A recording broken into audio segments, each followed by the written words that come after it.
Assalamualaikum warahmatullahi wabarakatuh.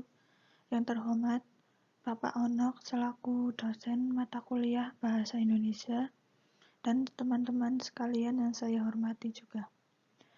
Perkenalkan, nama saya Eka Fia Diana Yanti, NIM 21040100006. Di sini saya akan mempresentasikan PowerPoint mengenai kalimat efektif. Pengertian kalimat efektif. Kalimat efektif merupakan kalimat yang dapat mengungkapkan gagasan pemakainya secara tepat dan dapat dipahami secara tepat pula. Dengan kata lain, kalimat efektif adalah kalimat yang dapat mengungkapkan gagasan pembicara atau penulis secara tepat dan dapat dipahami secara tepat serta dapat membangkitkan daya imajinasi pada pendengar atau pembaca. Syarat penyusunan kalimat efektif. Yang pertama, kesatuan pikiran. Setiap kalimat yang baik hendaknya mencerminkan kesatuan pikiran atau mengandung gagasan yang tunggal atau mengandung satu ide pokok. Dalam pembentukan kalimat, tidak terdapat bagian kalimat yang mengganggu kesatuan pikiran atau menumpuknya beberapa gagasan. Bila terdapat beberapa gagasan yang akan disampaikan, sebaiknya disusun dalam beberapa kalimat atau digabungkan menjadi kalimat majemuk. Contohnya, pada kalimat 5.1, Soinah menunaikan ibadah haji ketika masih menjadi mahasiswa. Kalimat 5.2, Soinah masih menjadi mahasiswa ketika menunaikan ibadah haji. Pada kalimat 5.1 berasal dari dua gagasan, yakni Soinah menunaikan ibadah haji dan Soinah masih menjadi mahasiswa. Agar kalimat tersebut menjadi lebih efektif, kedua gagasan tersebut digabungkan menjadi kalimat 5.1, yaitu Soinah menunaikan ibadah haji ketika masih menjadi mahasiswa. Dengan menempatkan gagasan yang satu lebih tinggi dari gagasan yang lain, sehingga kalimat tersebut memiliki kesatuan gagasan atau kesatuan pikiran. Yang B, kepaduan. Yang dimaksud dengan kepaduan atau kohesi ialah antara bagian kalimat yang satu dengan bagian kalimat yang lain. Hubungan tersebut mencakup hubungan yang jelas antara subjek dan predikat, hubungan antara predikat dengan objek, serta dengan keterangan yang menjelaskan unsur pokok tersebut. Hubungan antar bagian yang kohesif atau padu menciptakan kesatuan pikiran. Hubungan yang menciptakan kesatuan pikiran atau kesatuan makna kalimat disebut pula koherensi. Jadi, kohesi dalam sebuah kalimat lebih menekankan pada hubungan struktur, sedangkan koherensi lebih menekankan adanya kesatuan pikiran. Contohnya, bagi mahasiswa yang belum membayar SPP supaya segera melunasi di Biro Keuangan. Contoh kedua, sesuai dengan usul tersebut, mengharapkan agar ada kesamaan pendapat dalam menangani kasus bentrokan antar warga. Contoh ketiga, di toko ini menjual majalah Anak yang Soleh.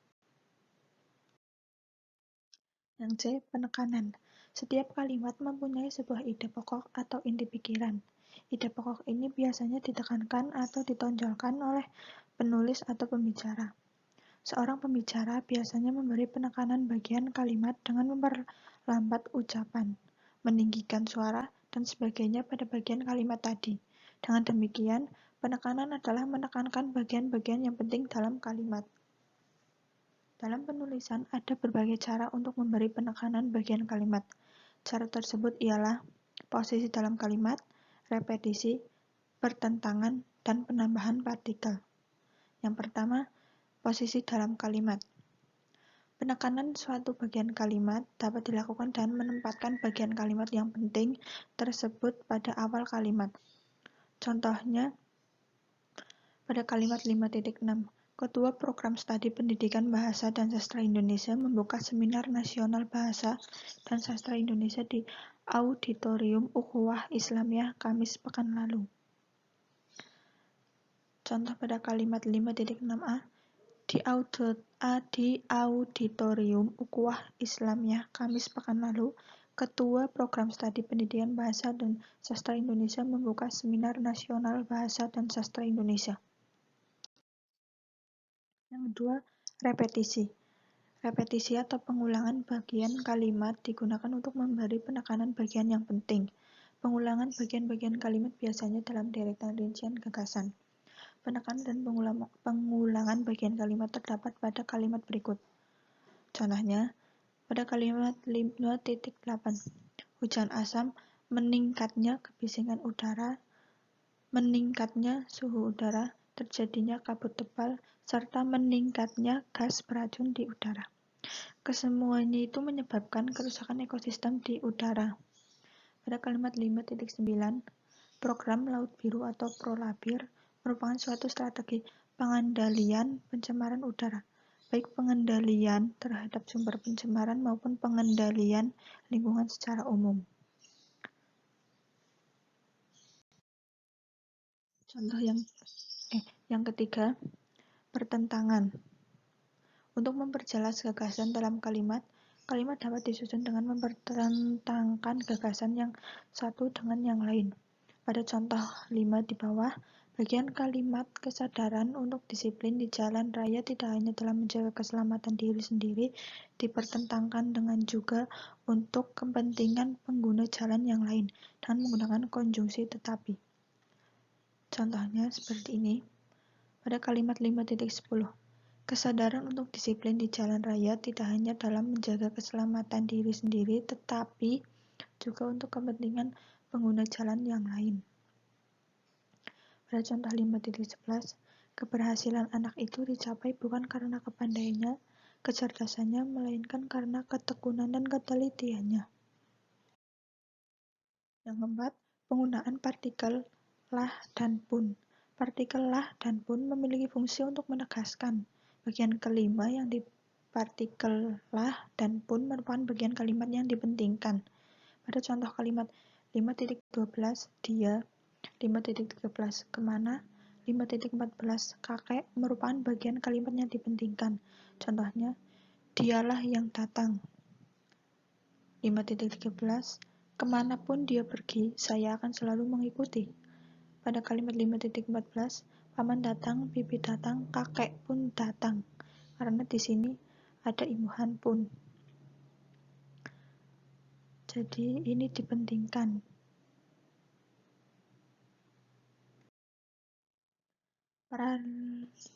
Paralelisme.